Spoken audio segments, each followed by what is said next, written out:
Hi, I'm Mike from Ontario Speed Dating. I watched a video about how more and more people are gambling, probably almost everybody now, and I don't mean gambling one little coin either. We're talking tons of dollars. I think people are going into the hundreds or the thousands of dollars, probably even their entire paycheck. Well, I can understand with this inflation, people will probably want to gamble all the more because they figure they have a hard time finding work. They only have limited funds available to them, if they even have any. And they figure that if they spend it on lottery or whatever gambling they choose, they figure they'll come out with a jackpot.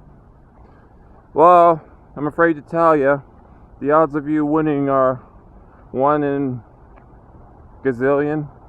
I don't know, let's say some ridiculously high number, because the odds of you winning 1 million over a $1 bet is absolutely rare, if it happens at all.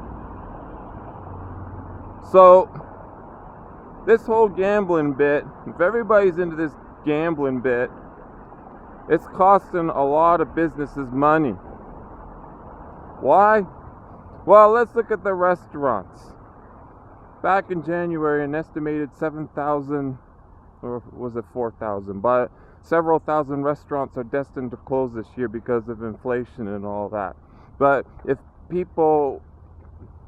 what people do is go to work, then they spend their free time just gambling their change. That could be change that could be used on a restaurant. People could spend their free time finding a partner that could help them out with expenses, and then that person and the partner could go to a restaurant, support the restaurant, eat a nice meal out. At least then your money is used for something. But if you're putting it on online gambling, there's a pretty high chance you're going to walk away with zero from all that money you have invested into the gambling. That means no dinner, no nothing. So, on my story though, unfortunately, I have to gamble in a different way. But it's not money, thank God. The gambling that I'm talking about is Eventbrite, because that place is rather crazy. Why? Because people who sign up and post events, there's a good chance their whole account gets deleted or suspended without reason. It's happened to me numerous of times. And why do I call it gambling? Because basically you have to put the pictures and the words in the order that they approve, and if they don't approve it, your account gets deleted without notice. And I have experimented with that countless number of times. And I have come to that conclusion because when I contact their support team, they are completely unhelpful. The best they can do is they say, "Oh, we're sorry, blah, blah, blah, blah, and we are going to take it up with the trust and safety team. It will take 3 to 5 business days." Well, guess what? Many people don't have 3 to 5 business days to wait around for their account to get active when they're trying to sell tickets.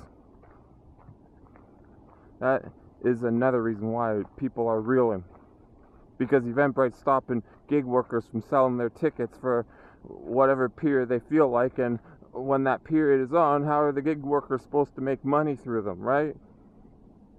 Just another reason why I hate that platform, because they're just like, should I say discriminatory? Look up Riley Gaines. If you look up Riley Gaines, she's a person that tried to run an event, women's only event. I think she was successful, but she put an ad up on Eventbrite about it, and Eventbrite removed it because apparently it violates their terms and conditions, even though it's a human rights based event, which should be acceptable to everybody. Then I watched a video recently on Rebel News. They were doing a document about how women's rights should be maintained. It's the same kind of thing as Riley Gaines, where for women's events it should be women only playing, not men or transgender men playing alongside with the woman, because the event is specifically women. But in that Rebel News story, apparently this one guy, he goes to the cops. This is in Toronto. This one guy goes to the cops and complains about Rebel News because of that story Rebel News posted. And they didn't just post it. They put it on like a billboard truck. Yeah, it's one of those trucks that have animations of advertisements and such, but they made the animation so it talks about women's rights. Thankfully, the cops were on Rebel News side because human rights are human rights. Anyway, hopefully things will get better with a lot of the rest of us small businesses out there that are honestly trying to make $1 in this world. And people should just stop gambling. If you're a high roller, just quit it. I mean, I understand if you want to throw $1 here and there, okay, fine. But if you're going to throw like hundreds or thousands of dollars or dumping your entire paycheck out the window just in hopes you'll make big money, especially from a gambling app, you're absolutely nuts. You need to support small businesses. That's all I got to say. Bye-bye.